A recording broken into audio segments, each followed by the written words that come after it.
கர்த்தரை ஸ்தோத்திரம் பண்ணுவோமா? எல்லாம் சேர்ந்து சொல்லுவோம். என் ஆத்துமாவே கர்த்தரை ஸ்தோத்திரம், முழு உள்ளமே பரிசுத்த நாமத்தை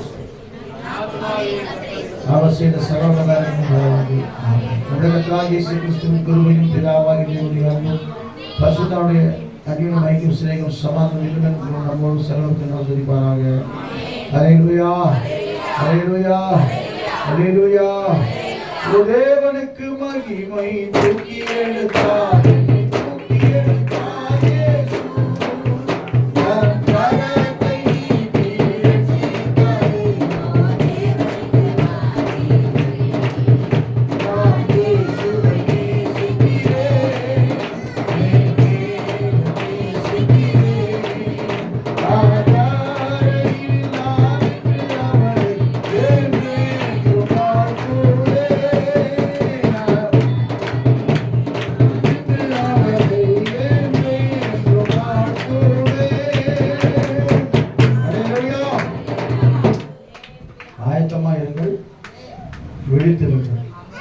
ரெண்டும் உங்களுக்கு தான் பரவாயில்ல. நிச்சயம் கர்த்தர் உங்களை ஆசீர்வதிப்பார்.